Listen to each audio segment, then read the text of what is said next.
but I did send a patent in, so it's patent pending with my name. But anyway, all right, we're gonna, like I said, a lot of the stuff that they gave me is a lot of common sense stuff. I don't know why, because I got the best order. But anyway, we're gonna talking about using.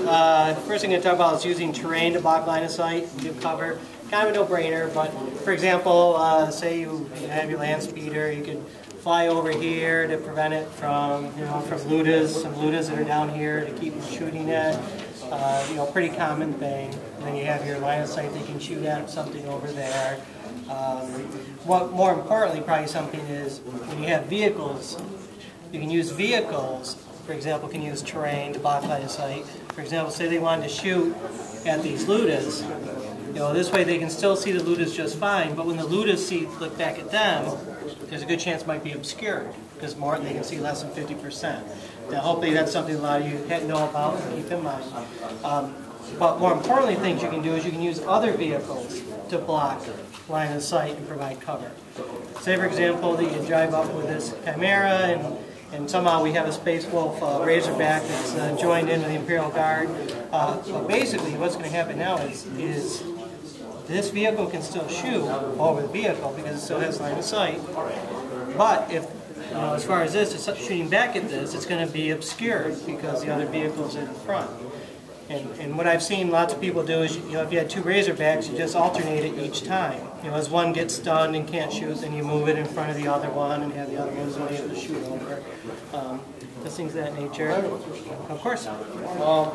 If you did that, and you shot with negative cover safe, would this tank be in advantage? It would depend on how much you can actually see. For example, here, I would argue that since the las cannon is up above, if you can, saying these guys aren't here, of course. You've got a clear shot. And granted, we'll say that these guys aren't in cover. If you can draw line of sight to more than half, it could be argued that they wouldn't get a cover save. I think so you draw line of sight from the weapon, not the vehicle. Not the vehicle, correct. Line of sight is drawn from the weapon, not the vehicle. Yep. Another thing is, I've had that come up before, and I've had a lot of good players always say, "Well, you can't do that. Your model can't see." And I'm like, "Dude, I can literally see with my weapon." They're like, "No. Your weapon, your tank's behind fire is obscured, not the weapon." Yeah, that's what I always get. Now, so that's one aspect that we can use the vehicles to block line of sight for. Another one would be, say for example, you wanted to walk your orcs up, and there's a unit of Dire Avengers there, and for some reason they have Chimeras in their list. But you more or less drive up, like so, so now the Dire Avengers can't see. You wouldn't be able to see. Another thing that you can use these for would be to block movement.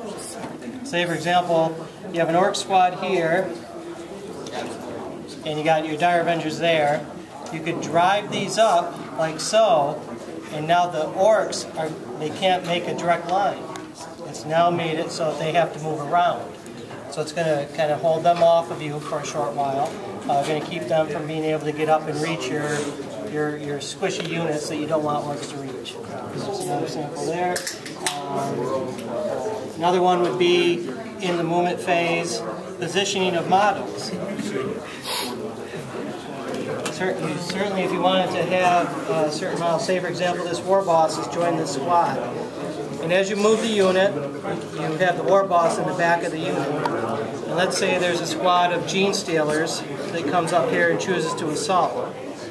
Well basically because you left your war boss in the back end of the unit, when he goes to pile in, he's not going to be in base to base, so not going to get to swing. Okay, so it's just always important to keep in mind placement of certain models.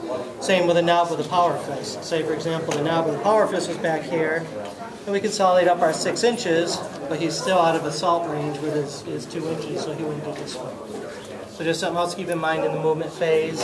When you move your models, make sure you keep in mind kind of where you might want those models to be or where they would be used. Yeah, I learned real quick, keep your flamer guy. You got a flamer guy? What do you want? Absolutely, yes, correct. Yes, you don't want to deploy from your vehicle and have your flamer here and have all your guys around it, because then your flamer doesn't get to shoot because you can't shoot through your own guys.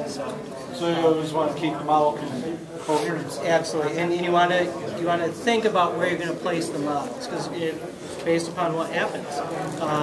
And the other thing is, say for example, you have the guy over here on this side. He could move, and this is something we're going to cover in assault. He can move his stealers down here and assault just down on the end, so that he's out of range to come down and reach in. But that's something we'll cover in assault. So. I'm also the timekeeper, and we're running short on time. So Jay, if we want to move on to the next one. Oh no, it's fine. It's good. They talk about little things too much. Let's get to the point.